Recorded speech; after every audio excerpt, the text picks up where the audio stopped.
Сәлем достар, біз бүгін әлемдегі ең үлкен 10 банкнот жайында айтатын боламыз. Тарихта дүниежүзінің барлық дерлік елдері инфляцияның бастан кешірді. Оның құрамдас бөлігі ірі ақша белгілерінің шығару қажеттілік болып табылады. Бүгін біз номиналдық құны бойынша әлемдегі ең үлкен 10 номинал туралы сөйлесетін боламыз. Бірақ біз тек үлкен сатып алу қабілеті барларын аламыз. Сондықтан біз көп ақшаны, мысалы 100 триллиондық банкноттармен шыққан грек дирхамдарын немесе 1943 жылы шыққан дәл осындай номиналдағы неміс маркалар жайында айтпайтын боламыз. 10-шы орында 1999 жылы шығарылған 5 миллион деноминацияланбаған Беларусь рублі. Елдегі гиперинфляцияның деңгейі соншалық, үкімет 5 миллион рубль деген банкнотты айналымға шығаруға батыл барды. Бұл 1999 жылы 6 қыркүйектегі заң жүйесіне сәйкес келді. 2001 жылдың 1 қаңтарында ол айналымнан шығарылды, ал тура 3 жылдан кейін ол толығымен жойылды.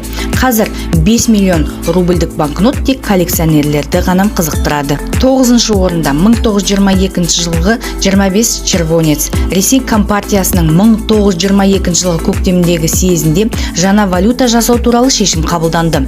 Атау ретінде гривна, червонец және федералдық нұсқалары ұсынылды. Талдау барысында олар екінші нұсқаға тоқталып, сол жылдың 27 қарашасында жаңа ақшаны басып шығара бастады. 25 червонец банкноты 1896 жылы 1911 жылдар аралығындағы үлгіде 25 рубльге тең болды. Бұл ақша 1947 жылға дейін айналымда болды. Тағы бір реформа, жаңа валюта рубльге әкелінді. 8-ші орында 1898 жылы шығарылған 500 рубль. 1892 жылдардан бері қаржы министрі қызметін атқарған Сергей Юльевич Витте көптеген реформалардың идеологы болды. Ал жаңа рубль оның жаңалықтарының бірі.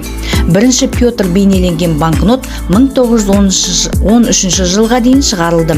Ол жаңа дизайнға ие болды. Ал жалпы алғанда 500 рубль 1922 жылға дейін заңды төлем құралы болды. Сол кезде рубль біраз уақытқа ұмытылып, оның орнына червонец келді. 7-ші орында 1924 жылдары шығарылған 10 миллиард рубль.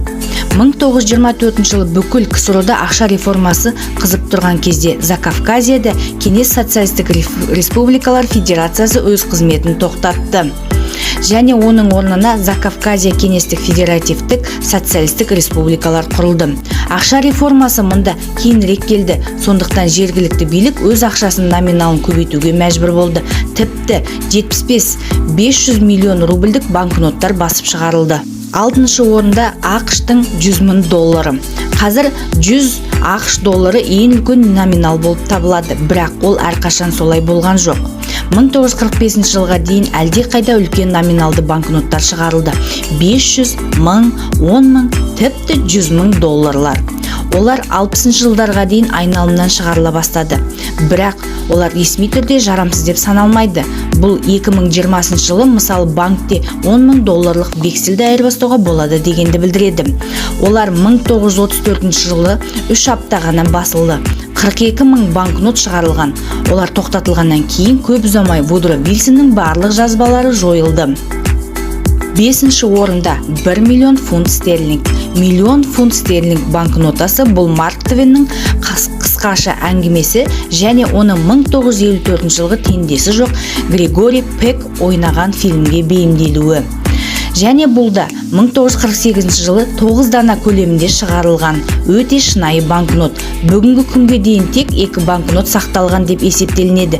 Біреуі 2008 жылы аукционда 75 мың евро долларға сатылса, екіншісі 2011 жылы 60 мың долларға сатылған. 4-ші орында 2014 жылы шығарылған 10 мың Бруней доллары. Брунейдің 10 мың долларлары, егер сіз қазіргілермен салыстырсаңыз, әлемдегі ең үлкен номиналдардың бірі болып табылады. Бұл шамамен 7400 ақш долларына тең. Бір қызығы, дос Сингапурда 2014 жылға дейін олар ұқсас номиналдағы ақша шығарады. Және елдер арасындағы валюталардың өзара алмасуы туралы келісім бар екен.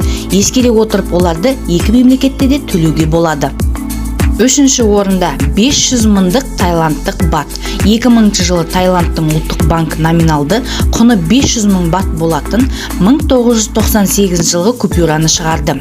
Бұл сатып алу қабілеті бойынша 10 мың Бруней немесе ақш долларынан аз болса да, банкноттағы нөлдерінің саны құрмет сезімін тудырады. Екінші орында ақштың 10 мың доллары.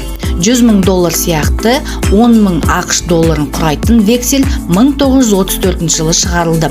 Банкнотта безендірілген Филандер Чейз 19 ғасырда танымал сенатор және табысты саясаткер болды.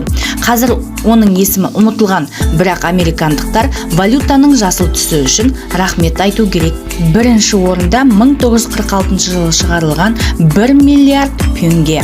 Бірінші орында Венгрияның тарихы бай және қайғыға толы банкноты тұр. Соғыстан кейінгі 1945-46 жылдардағы алғашқы айлар бүкіл әлем үшін ауыр болды. Көптеген елдердің экономикасы құлдыраудың алдында тұрды. Бұл тұрғыда ең қиын кезең Венгрияда болды.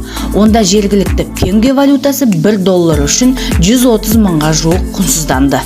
Сөз соңында қорытындылай келе өз елімізге тоқталуды жөн көрдім. Қазіргі таңда Қазақстанда ең үлкен банкнот 2015 жылы шығарыла бастаған 20 мыңдық банкнот. Бұл дегеніміз елдегі инфляцияны білдіреді. Видео ұнаса, лайк басып, комментарий жазып, тіркеліп кетіңіздер.